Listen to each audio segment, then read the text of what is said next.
These people mourned, too, for what they had left behind, and for friends and relatives who started on the journey with them, but did not live to finish it. Some of the survivors settled in Ranpur, which was, still is, a sprawling city, seat of the provincial government. There are temples and bathing places on the banks of the sacred river, with steps and burning ghats. Bridges connect the north to the south bank, which is less densely populated than the north, where lateral and tangential industrial development has broken the landscape with chimneys taller than any minaret. From the air, this expansion outwards from the ancient nucleus falls into something like a pattern. From the ground, no pattern can be seen, except to the east, in the military precision with which the roads and installations of the cantonment were built by people who are also gone. And the nucleus itself is a warren of narrow streets and chowks in which one may too easily get lost, and, being lost, marvel that anyone could know of a short-cut to the mosque or to anywhere, let alone find it. Here you might think no experience would be long enough to acquire such knowledge. In fact, the confusion seems to be almost deliberate, the result of recognition of a need to huddle together in order not to be destroyed by a land that seems at best indifferent, at worst malignly opposed to human occupation. To leave the narrow streets and crowded chokes behind and enter the area once distinguished by the title Civil Lines,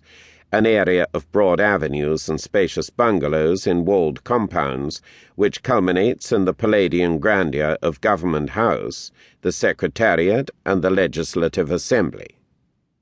To continue, still in an easterly direction, past the Maidan, the Government College, the hospital, and the film studios, and enter the cantonment, which someone once described as aldershot with trees planted to provide shade, instead of cut down to make room, is to pass from one period of history to another, and to feel that the people from the small and distant island of Britain who built and settled here were attempting to express in the architectural terms that struck them as suitable their sense of freedom at having space around them at last, a land with length and breadth to it that promised ideal conditions for concrete and abstract proof of their extraordinary talent for running things and making them work. And yet here, too, there is an atmosphere of circumscription, of unexpected limits having been reached and recognized, and quietly, sensibly settled for. Too late to reduce the scale and crowd everything together, each road and building has an air of being turned inwards on itself to withstand a siege.